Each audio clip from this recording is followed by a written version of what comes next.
Muito bem. Doutor Leonardo, possibilidade de uma terceira guerra mundial? Sim, a possibilidade ela existe. De fato, já há uma guerra, mas não uma guerra nos moldes de um conflito armado, né, na perspectiva mundial. Mas que há um conflito generalizado, isso é evidente. Mas a possibilidade existe, sobretudo em caso de algum incidente maior.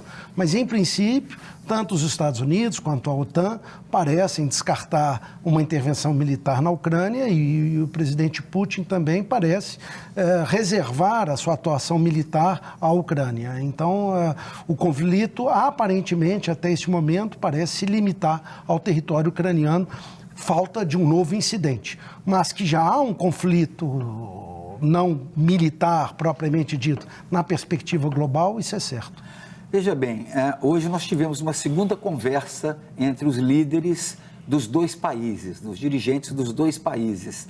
Até que ponto essa conversa avançou e eles jogaram ainda um pouco mais para frente? Como é que está a situação? Foi remarcada uma nova agenda de diálogo e no dia de hoje, propriamente dito, o que ficou decidido é a abertura de um canal humanitário para a saída de civis. É claro que nós felicitamos a possibilidade de um canal na qual os civis possam deixar o país, mas isso também é um sinal de que o conflito deve se intensificar militarmente entre as duas forças militares. E, se não me engano, já saíram 1 milhão de pessoas de lá. Já. 1 milhão de pessoas. Talvez nós veremos aí o maior número de refugiados na Europa, talvez superando a crise na Síria, não é? Agora, você percebeu também, Daniel, que em relação à Ucrânia, a Rússia agiu de uma outra maneira na Crimeia. E ela agiu taticamente de uma maneira que não houve, né, derramamento de sangue. E eles conseguiram tomar a Crimeia estrategicamente. É uma história muito interessante, né? Neste momento em que a gente faz uma análise geopolítica, acima de tudo. Até para aqueles que estão nos acompanhando através da Rede Super, através do YouTube, que podem participar, inclusive também colocando as suas dúvidas para o doutor Leonardo aqui poder responder, a gente poder conversar, é que existem laços históricos, né, bastante profundos entre as duas nações e são laços que vêm, parece que desde a União Soviética, né? E nesse sentido, a Crimeia já havia um movimento pró-Rússia, que acabou fazendo com que aquele Estado fosse anexado, isso em 2014, de modo que naquele primeiro momento não houve tanta repercussão internacional, algumas sanções. Gostaria, inclusive, que o doutor Leonardo comentasse sobre isso, sobre esses laços históricos e culturais dos dois e o que está levando a esse conflito, né? Porque é muito importante a gente estar destacando isso também. A Ucrânia era parte da União Soviética, né?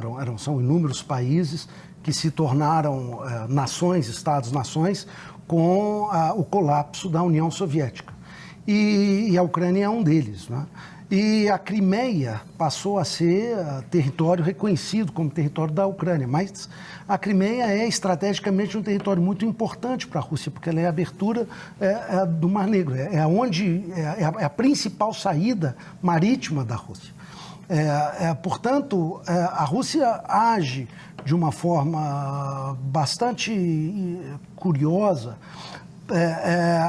porque ela faz uma invasão tácita, uma ocupação tácita, com soldados que não eram identificados naturalmente como soldados russos e sem um tiro. Ela ocupa a Crimeia, anexa a Crimeia e é talvez uma das razões pelas quais o Putin se sente com maior capacidade ou com a sensação de um poder maior de atuação militar sobre a Ucrânia, né? Com a intervenção atual já dentro de uma perspectiva completamente distinta daquela. Eu já havia mandado recados para o Zelensky, né? E o Zelensky não... Claro. Há uma crise com a Ucrânia já de longa data. A crise entre a Rússia e a Ucrânia de longa data, porque a Ucrânia é estrategicamente muito importante para a Rússia. Está muito próximo de Moscou. Eles têm aquela preocupação com os mísseis da OTAN voltados para a Rússia. Sim, mas isso é uma discussão da década de 90, porque a OTAN o que ocorre é que a OTAN, com o colapso da União Soviética e com a constituição de novos estados que compunham a zona de influência russa ou a própria União Soviética, a OTAN começa a cooptar esses estados que também temiam uma intervenção russa, né, a fazerem parte da OTAN.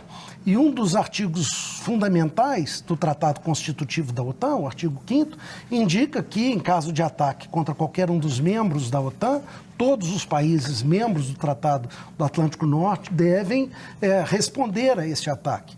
Então, cria uma coalizão de defesa, assim dizendo, do Ocidente, dentro da zona antiga de influência da União Soviética. Isso já se deu nos estados bálticos, né?